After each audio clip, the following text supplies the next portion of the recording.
Hola, hola, ¿cómo están? Bienvenidos a un nuevo video aquí en Ale Barriga. Esa soy yo, hija de Dios. Hoy quiero comenzar el video contándote una historia súper linda y súper interesante que yo sé que tú la conoces y te la quiero recordar. ¿Te acuerdas cuando los israelitas fueron recién liberados del pueblo de Egipto? Iban así, normal, caminando, y de repente Faraón se puso súper bravo y mandó a todos sus ejércitos para que los mataran. Pues bueno, cuando los israelitas se dieron cuenta de eso, tuvieron muchísimo miedo y no tenían ni idea de qué hacer. Y lo único que se les ocurrió, y es lo que nosotros debemos hacer en momentos iguales, está en Éxodo 14, versículo 10, y dice: Y cuando Faraón se hubo acercado, los hijos de Israel alzaron sus ojos, y he aquí que los egipcios venían tras ellos, por lo que los hijos de Israel temieron en gran manera y clamaron a Jehová. Y es realmente interesante porque ellos lo que hicieron fue hablar con el Padre. Tenían tanto miedo que lo único que hicieron fue hablar con el Padre. ¿Y qué pasó después de que ellos hablaron con el Padre, que todos lo conocemos? Dios dividió el mar rojo para que los israelitas pudieran pasar al otro lado, así que los egipcios les hicieran daño.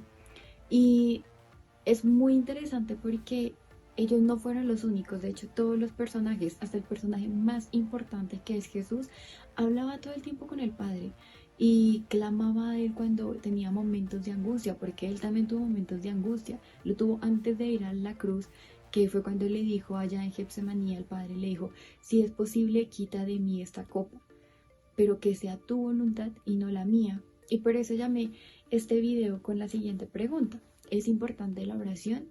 Porque quiero que veas reflejado el ejemplo de Israel. Ellos pudieron seguir su camino sin ningún problema porque Dios estaba cumpliendo sus promesas. ¿Y por qué lo pudieron hacer? Porque ellos hablaron a Dios, porque lo primero que hicieron fue buscar a Dios. Y hoy te quiero dar dos tips que puedes hacer en tu vida o en tus devocionales o en tus oraciones para que esa conexión con Dios sea más profunda y para que realmente tu oración tenga poder y veas la importancia de poder hablar con el Padre para que Él cumpla sus promesas en tu vida. El primero de ellos es orar con fervor. Y fervor se traduce en griego como apasionante, como intensamente, que tú ores con pasión. Y de hecho en el Nuevo Testamento te lo dice todo el tiempo, que una oración ferviente es buscando a Dios, manteniendo tu fe, basándote en Cristo y lo más importante, que sea agradecida. Y de hecho nos lo dice Santiago en el capítulo 5 en el versículo 16. Dice: Confiésense los pecados unos a otros y oren los unos por los otros para que sean sanados.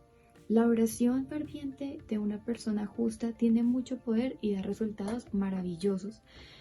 Entonces, si tú estás en un momento de crisis, en un momento en el que no sabes qué hacer, te invito a que clames a Dios, ores al único que puede realmente liberarte. Y el segundo tip es que tú ores con expectativa. Aunque Israel no es un buen ejemplo porque Israel, después de que clamaron a Dios, empezaron a quejarse por lo que estaba sucediendo. Yo quiero invitarte a que tú hagas lo que Pablo le escribe a la iglesia de Efesios, que de hecho está en el capítulo 6, y es que tú ores con el Espíritu y ores persistentemente, que lo hagas continuamente, pero que no solo eso, sino que mantengas la confianza en que Dios va a cumplir sus promesas. Entonces, te quiero invitar a que recuerdes esas dos cosas: que ores con fervor, o sea, con pasión, y que ores con expectativa, o sea, confiado en que Dios va a cumplir su palabra en ti. ¿Y por qué es tan importante esto?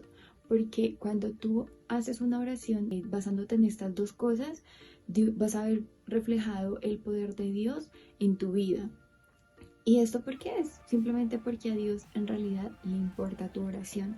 Y si tú, digamos, no sabes cómo hacerlo, no sabes por dónde comenzar o qué decirle, te invito a que leas el libro de los Salmos. Los Salmos en realidad es un libro muy bonito porque expresa absolutamente todas las emociones que nosotros sentimos en diferentes momentos. Y te invito que empieces, si quieres, por el Salmo 142, el versículo 5 al versículo 7, porque es un clamor o una oración al Padre en donde expresa muchas cosas, o sea, en esos 3 versículos expresa demasiadas cosas por lo que nosotros atravesamos todos los días y tú te lo puedes memorizar, lo puedes interiorizar y puedes decírselo con todo tu corazón al Padre y ya después de que vas empezando a tener esa conexión y esa relación más profunda con Él, vas a ver cómo el Padre va a manifestarse a través de tu vida. Entonces, pues no siendo más, espero te haya gustado el video. Si es así, por favor, no olvides dejar me gusta, no olvides dejar un comentario. También te invito a que me sigas por medio de mi Instagram, en donde estoy subiendo imágenes o también estoy subiendo pequeñas enseñanzas de 1 minuto, pues para que puedas llevarlo en tu diario vivir. Y pues también por allí me puedes escribir o también por medio del correo que voy a dejar en la cajita de descripción para que pues si tienes alguna pregunta, alguna sugerencia o quieres de pronto que ore por algo que está pasando en tu vida. Nos vemos pronto el próximo sábado. Chao.